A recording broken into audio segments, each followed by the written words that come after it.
Olá, eu sou o Giovanni de Souza. Hoje são 26 de outubro de 2021, são 22 horas e 16 minutos. Lição número 13 da classe de juvenis. Justificação. Eu quero agradecer a você que durante todo este trimestre esteve aqui comigo. Continue comigo no próximo trimestre, porque certamente será um trimestre que irá nos abençoar grandemente. Justificação. Hora da revisão. Número 1, V. Número 2, F. 3, V. 4, F. 5, V. Sendo, pois, justificados pela fé, temos paz com Deus por nosso Senhor Jesus Cristo. O que é justificação? É o ato judicial de Deus que declara o pecador como inocente. A redenção é o pagamento de nossa liberdade. E a regeneração é o nosso nascimento espiritual. Já a santificação é o processo de ser transformado na imagem de Jesus. Introdução. Deus, porém, quis através dele mesmo declarar aos seus olhos sua justiça sobre o pecador arrependido. O efeito disso é que uma vez declarado justo pela ação do Espírito Santo, a paz de Deus invade a alma do regenerado, fazendo viver um novo tempo na dimensão da graça de Deus, cheio de alegria. O processo da salvação assim completa-se. Restará ao redimido doravante santificar-se. A jornada da fé estará aberta para ele seguir os passos de Jesus, imitando em todas as esferas da vida.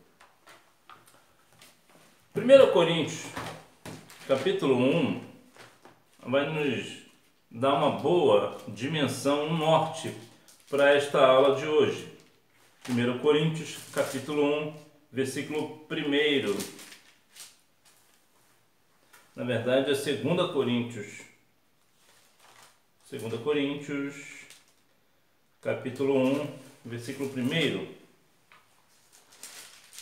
Para que nós venhamos assim compreender melhor. Não, na verdade nem é isso, nem é outro. É 1 Coríntios 11.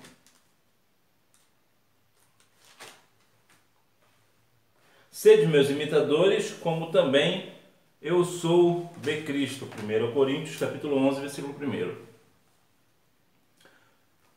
Quando aceitamos a Cristo como Salvador, nós devemos levar uma vida de santificação. Ou seja, nós devemos ficar iguais a Cristo, semelhantes a Cristo. Assim como Cristo ressuscitou e nós também seremos ressuscitados, teremos nossos corpos glorificados, nós também devemos seguir os mesmos passos de Jesus, ser obedientes ao Pai. Então nós devemos também ser imitador do Senhor Jesus em todas as esferas da vida.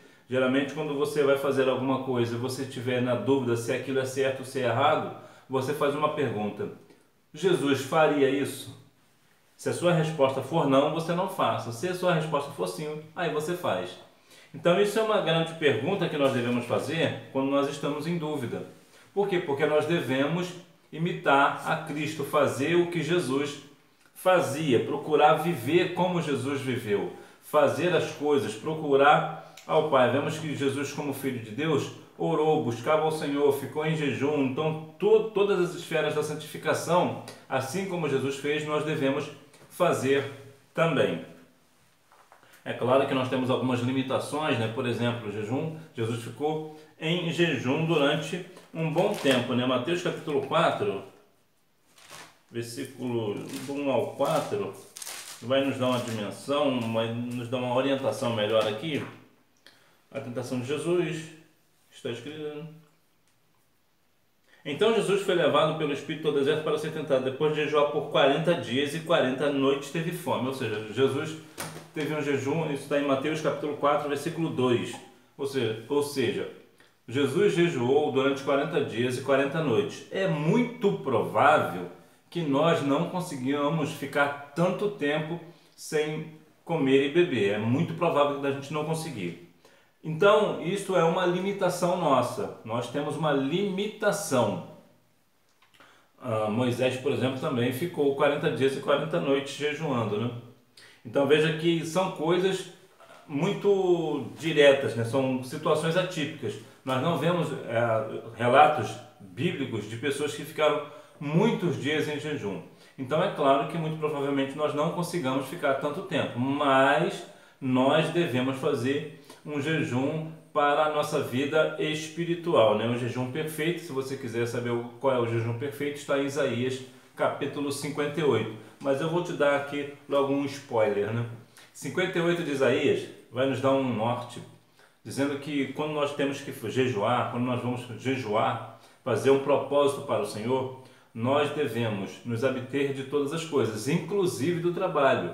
Nós não devemos estar trabalhando neste dia. Nós não devemos, isso aqui nós não devemos nunca, né? Mas principalmente nesse dia, nós não devemos criar contenda com o nosso amigo, nosso vizinho. Nós devemos viver unicamente para o Senhor, com jejum, leitura da palavra, não trabalhar nesse dia, não fazer nenhuma atividade, somente para o Senhor. Não devemos também ficar nessa coisa de disse-me-disse, conversinhas desnecessárias. E também nós não devemos ficar mostrando para um e outro que nós estamos em jejum. O jejum ele é secreto, salvo quando é um conselho do pastor. O pastor junta a igreja e diz, ó, tal dia estaremos fazendo um jejum em prol disso. Então, esse jejum, ele, certamente toda a igreja saberá, mas não as pessoas de fora. Não é bom que eles saibam. Um pouco de história. A reforma protestante e a justificação. Diante desse e outros erros que tratavam, por exemplo, da penitência e da justificação, Martinho Lutero escreveu 95 teses que contrariavam os referidos dogmas, as quais foram afixadas na porta da capela em Wittenberg, na Alemanha, no dia 31 de outubro de 1517. Era o início do movimento denominado Reforma Protestante. Sua principal fonte de inspiração, sobretudo, foi a doutrina da justificação pela fé, com base na afirmação do apóstolo Paulo de que o justo viverá pela fé, ou seja, o justo ele vive pela fé em Cristo e não por indulgências e não por querer comprar a nossa santificação, comprar o nosso lugar no céu, né? Comprar um lugar para sair do purgatório ou coisas dessa natureza. O justo ele vive somente pela fé. A Bíblia diz que o Senhor quer que aquele que chegue a eles chegue crendo que ele existe e é galardoador daqueles que o buscam. Sem fé é impossível agradar a Deus. Portanto, o justo ele vive pela fé e não por situações de indulgências ou coisas dessa natureza. Justificação. Essa narrativa retrata o que é uma justificação. É a aceitação da tese da defesa. No aspecto espiritual, é uma sentença declaratória que declara a inocência e constitutiva. Constitui o status de justo ao pecador, pelos méritos de Jesus. Vemos aqui uma ideia bastante interessante de que a justificação é quando, na bem da verdade, aquela pessoa que cometeu algum ato falho, ela é justificada. Ou seja, ela é dada como inocente diante do Deus Todo-Poderoso. Ou seja, a justificação, é o que eu falei no início, é o ato judicial de Deus que declara o pecador como inocente. Entendendo a justificação de fato é declarada através de uma sentença feita pelo próprio Deus. A justificação não declara que o homem nunca cometeu pecado, mas que a justiça de Deus está cumprida e que por isso o pecador é constituído justo.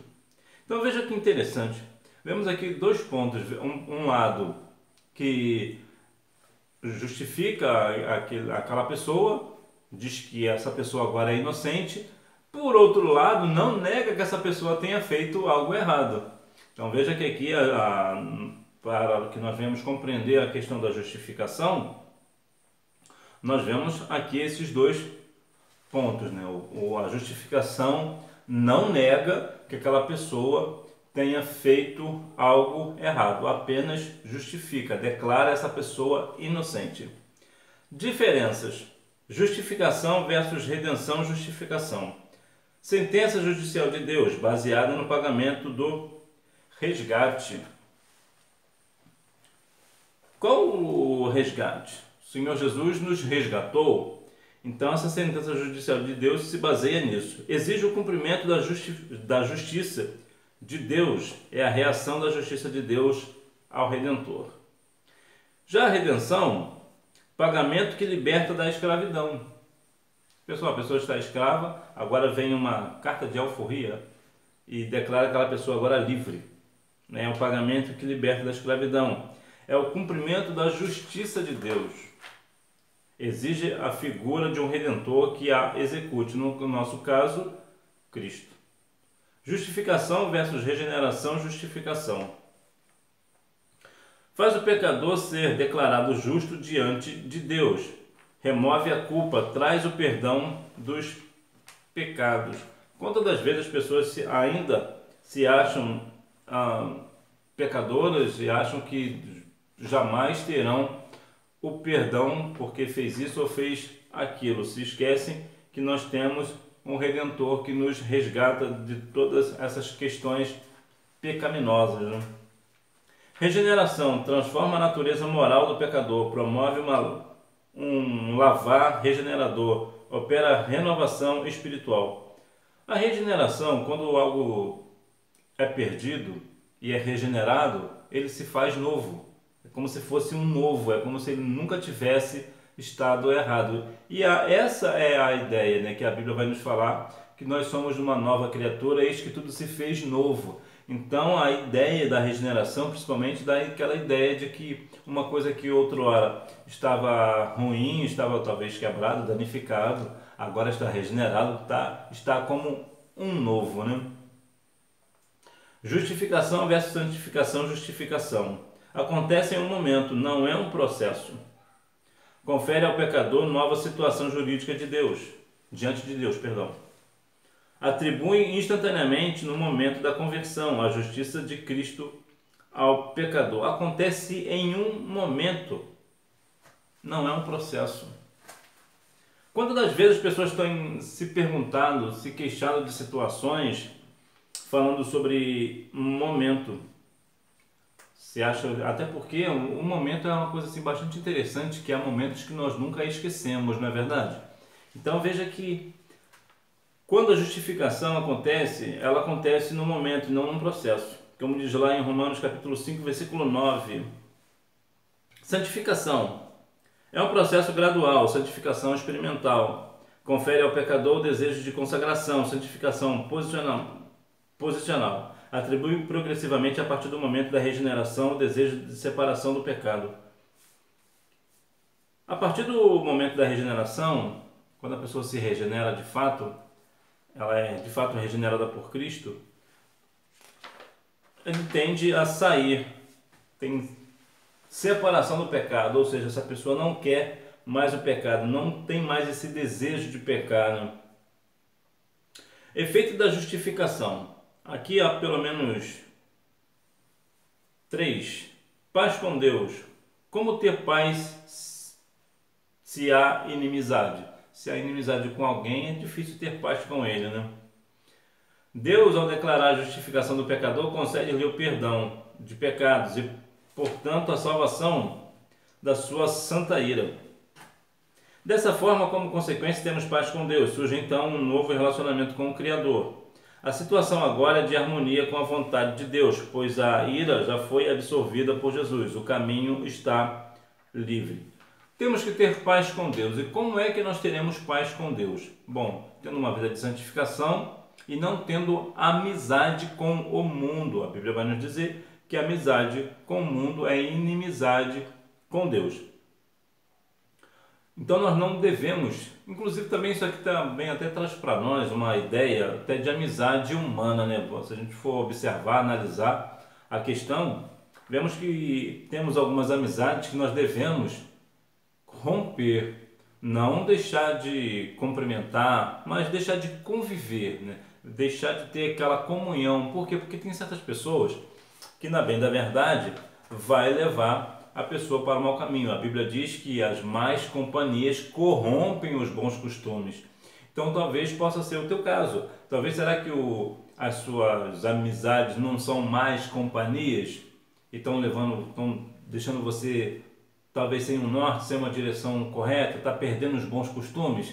Então temos que ter amizades com os santos da casa do Senhor. Mais uma vez, deixar claro que não é porque você precisa ter amizade com os santos da casa do Senhor que você não pode ter até mesmo uma amizade com uma pessoa que não seja cristã. A ideia aqui é se distanciar de pessoas que tenham inimizade, aliás, que não tenham amizade com Deus. Uma pessoa que não tem amizade com Deus, que afronta a Deus, para que você vai ter amizade com essa pessoa? Você, assim como a Bíblia diz que a amizade com o mundo é inimizade com Deus, é provável também que uma amizade sua com uma pessoa que não é cristã, no sentido de que essa pessoa é literalmente contra Deus, afronta a Deus, então você consequentemente também está tendo inimizade com Deus. Mais uma vez eu vou lembrar que essa ideia não dá a ideia de que você não precise ter um amigo que não seja cristão. Não é esse o ponto. Há algumas pessoas que não são cristãs que muitas das vezes vão se mostrar até mais amigos do que pessoas da igreja. Isso aqui é uma verdade nua e crua, né? Mas de forma geral, o que eu quero dizer é que quando pessoas são contra Deus, blasfemam contra Deus, para que você vai ter amizade com essa pessoa? As más companhias corrompem os bons costumes. Entrada na graça. Todas as pessoas vivem por causa da graça comum, caso contrário, o Senhor já teria destruído a humanidade. Então, o que significa a entrada nesta graça? Paulo está falando de um novo viver, movido pelo favor especial de Deus, em dependência total, em comunhão é o andar com o Senhor. Dependência e comunhão com o Senhor. Quando nós dependemos do nosso Deus, tudo nós colocamos em suas mãos. Quando todos os nossos planos estão colocados na mão do Senhor, certamente eles serão estabelecidos. Ou seja, nós precisamos ter a comunhão com o Senhor, conversar mais com o Senhor, passar mais tempo falando, orando ao Senhor, meditando na sua palavra, jejuando, tendo fé no Cristo e este ressuscitado. Então temos que ter uma total dependência de Deus e também uma comunhão com o nosso Senhor, né? Esta é a entrada da graça. Na verdade, a graça que é favor imerecido. Nós não merecemos, mas Deus, por sua infinita graça, nos concede esta graça. Alegria. O Espírito Santo, com a justificação do pecador, enche-o de alegria pela esperança de um dia viver na glória de Deus. Antes a perspectiva era a condenação do inferno, agora a esperança é o céu. Quanta diferença! O Espírito Santo ele nos enche de alegria. É possível que, apesar de você ser uma pessoa jovem, né, muito nova, mas é possível que alguma vez na vida você tenha passado por uma situação muito triste, de decepção, de frustração, de perda de um ente querido, mas ainda assim você ainda sentiu uma alegria no coração. Você não está alegre porque você perdeu aquela pessoa ou perdeu uma oportunidade de trabalho ou coisas do tipo, né, ou uma bolsa na faculdade, mas o Espírito Santo que habita em você ainda te traz uma alegria. E esta alegria também ela é uma esperança, é uma certeza de que você irá morar nas mansões celestiais. Então você sabe aonde você está indo, né? Você sabe qual é o teu Senhor, qual é o teu Deus, o que Ele faz por você. Então, por você ser templo e morada do Espírito Santo, o Espírito Santo habita em você, então você tem uma alegria do céu. E por isso as pessoas não compreendem. Por que você está passando por uma situação tão difícil e ainda continua com o sorriso aberto, continua alegre? É claro que nós, em alguns momentos de nossas vidas, nós estaremos tristes, ficaremos tristes com algumas situações, né? Mas nós não perdemos a nossa esperança no Senhor, porque o Espírito Santo que habita em nós nos dá alegria e nos conforta nesses momentos de tristeza, até mesmo de desilusão, né? Para concluir, como observamos, a justificação constitui-se no encerramento do assunto alusivo à salvação do homem. O Senhor, por Ele mesmo, decreta o fim do estado de rebelião do homem, por intermédio dos méritos de Jesus. Não há quem possa contradizê-lo. Agora nenhuma condenação há para o cristão em Cristo Jesus, que não andam segundo a carne, mas segundo o Espírito. O que fazer daqui em diante? Seguir a Jesus até o fim em santificação. Um dia após transpormos as portas da eternidade, estaremos em sua presença e seremos para sempre cheios de alegria. Então vemos que a justificação constitui-se no encerramento alusivo à salvação do homem, né? Então a justificação, que no nosso caso é que nós estamos inocentes diante de Deus, né? Por intermédio de Jesus, seu Filho. Então nós somos salvos por este Filho, né? Nós somos salvos pela graça mediante a fé em Cristo Jesus. Então nós temos a alegria do nosso coração, porque sabemos que naquele grande dia nós estaremos com o nosso Senhor para todo o sempre. Ali só haverá alegria, não haverá mais tristeza nem rancor, não haverá mais situações, nada que vai entristecer o nosso coração. Somente haverá ali gozo, paz e alegria no Senhor. Que Deus em Cristo continue abençoando a sua vida, que você tenha uma boa aula. Não deixe de ir à Escola Bíblica Dominical, até porque quem faz a escola é o aluno, e eu te aguardo no próximo trimestre. Tchau!